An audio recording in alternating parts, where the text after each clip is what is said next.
Gotta say golf clap for this maintenance and version update. Hey everyone, and welcome back to the channel. Today we are going to cover the maintenance and version 2.7.0 update. It is a pretty exciting one, so let's take a look over it together. So the maintenance period will start on April 17, and I think the most exciting thing is the update to the game when it comes to shiny hunting. So first things first, new features that are going to be updated into the game. Preparation for a new event, Dream Shard Week Volume 1. Looks like we are going to get an event where we can farm more Dream Shards, which is really great because whether or not you're a new player or an old player, you will need Dream Shards to level up your Pokemon and do other things like expanding your pot size as well. But this is the thing I'm most excited about right here, the addition of a new feature, Befriending Badges. When you raise each Pokemon species friendship level to a certain point, you can earn a Befriending Badge for that Pokemon species. Befriending Badges have 3 ranks and can be sequentially obtained based on friendship level. Each of the 3 Befriending Badges has its own effect, and they primarily exert their effects during sleep research when you encounter a Pokemon species you've already obtained a Befriending Badge for. Each Pokemon species Befriending Badge can be viewed in the Sleep Style Dex menu. 3 tiers, let's look at Tier 1, the Bronze Badge. The first subskill will always be gold for Pokemon you encounter that are the same species. And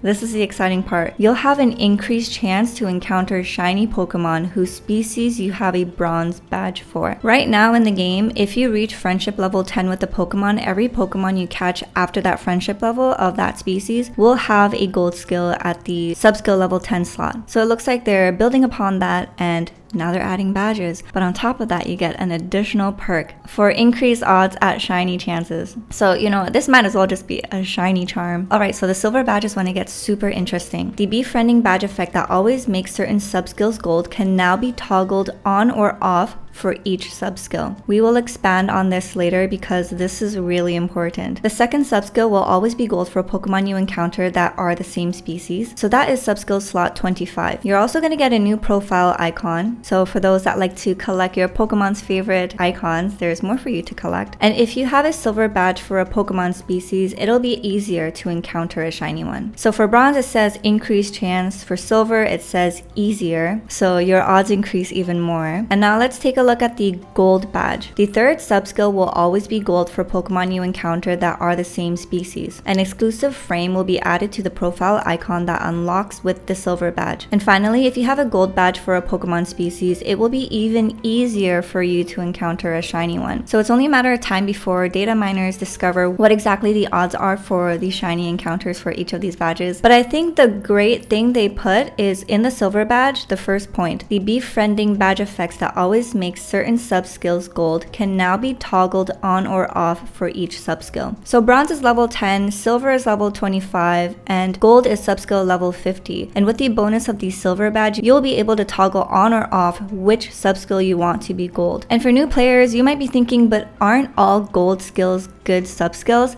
Not always. The number 1 gold subskill that is beneficial for every Pokemon, any Pokemon, regardless of if it's berry, ingredient, or skill, is the helping bonus because it helps team members work a little bit faster. Berry finding is great as well. It's more better on berry finding Pokemon. There are instances where you might put it on an ingredient finding Pokemon or a skill-based Pokemon, but I think you need to have a little bit more knowledge of the game to decide whether or not if it's a good subskill to have on ingredient and skill finder. And the rest of the gold skills, they have their uses, but most people aren't going to go out of their way to catch a Pokemon just for a chance of getting all of the other gold skills that are available in this game. So if you're looking for an ingredient finding Pokemon, it's probably in your best interest to only have 2 of the 3 gold skills toggled if you have a gold badge for it. Reason being is that the 2 gold subskills that are good for ingredient finding Pokemon would be helping bonus because it's good for everyone, and inventory up L so that your Pokemon has a bigger carry limit and it can hold even more ingredients. You're probably not going to want berry finding at level 50, so it's better for you to toggle that off and try your luck at getting helping speed M, because helping speed M is great on every Pokemon as well. So it's pretty exciting to see that you do have a little bit more of a hand on what kind of skills you get, but you really have to think of what you want for your Pokemon. And I love that you get to turn the option on or off because it would really suck if it was automatically on all the time, because it would kind of make ingredient and skill based Pokemon harder to farm up until a certain point. But this is really exciting. I think this is maybe the most exciting maintenance inversion update thing that they've added to the game. I am very impressed with the friendship badges. Display icons are cool as well, and I can't wait to see what the frames look like. But wow, this is really great. And then if you take a look at the note at the bottom over here, the friendship level required to earn gold, silver, and bronze badges varies for each Pokemon species. The last note says if there are already Pokemon that have exceeded the friendship level required for you to earn the Befriending Badge, you will automatically receive their species respective badge when you update the app. So your Pokemon get grandfathered in, which is great, and we saw this with the Goodnight ribbons as well. So this is really great because that means for players who have been playing a long time and you're still on the hunt for a certain Pokemon, you've caught so many, and you have like a pretty decent friendship level with it, they're gonna get the gold badge. It's gonna be easier for you to farm what you're looking for, have control over what you're looking for, and what's even better, you get higher odds at finding it as a shiny Pokemon. So this is really great, especially if you're a shiny hunter.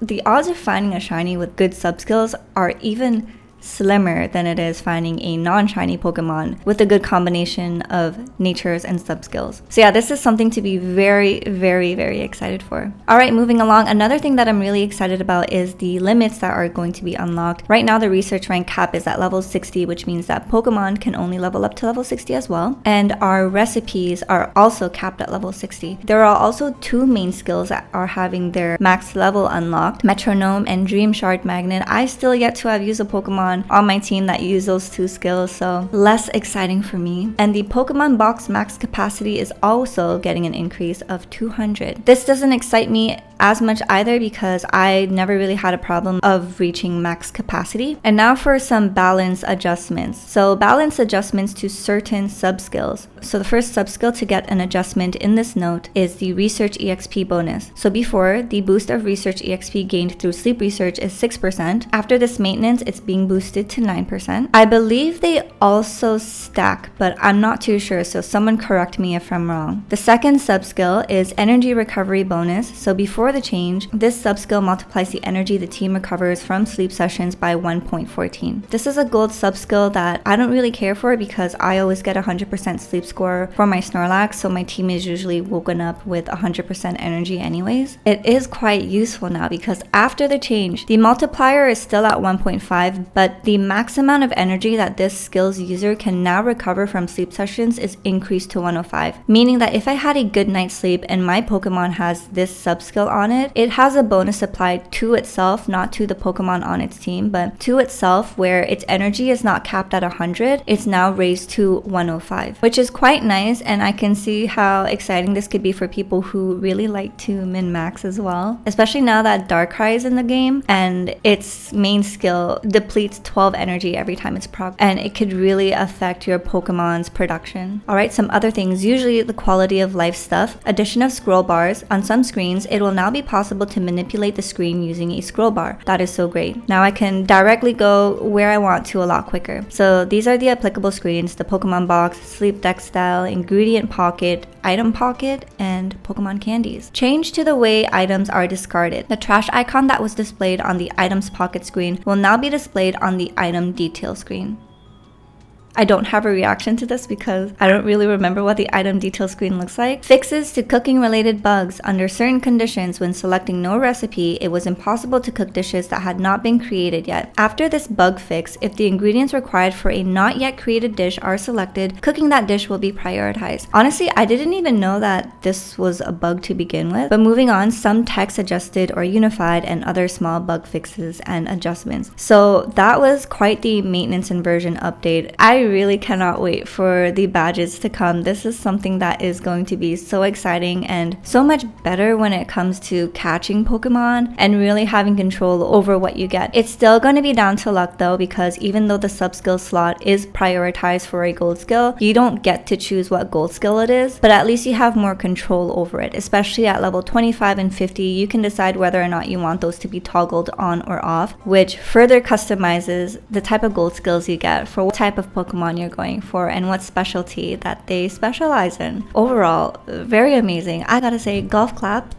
golf clap for this maintenance inversion update, and just overall more exciting when it comes to the shiny hunting aspect of it as well, because up until now you just had to rely on stupid luck or events. Some events had boosted shiny odds, but that was pretty much it. There's a myth going around about birthday shinies that has not been confirmed, but it certainly is not true either, because I've had 2 birthdays on this app and no birthday shiny. So either I'm very unlucky, maybe it is increased odds, but to be honest, I do not think it's increased odds. But this is increased odds, and this is what you should be really excited for. Alright, so it seems like this is the item detail. There's going to be a discard button somewhere here. They should have added a button for when you're doing your sleep research and you want to send that Pokemon right away to the professor for candy. Because right now you can't do that, you have to go into the box and then select a Pokemon. But it would be nice if after the research screen, while you're scrutinizing your Pokemon, you could decide right then and there if you want to keep it or send it to the prof. But wow, you guys, what exciting notes that we got. Tell me what you are most excited for, and I can't wait to hear your thoughts in the comment section. So if you enjoyed this video, please give it a like, comment, subscribe to the channel. I really appreciate it. And I will see you guys in the next video. So until then, everyone, take care, good luck, and have fun. Bye.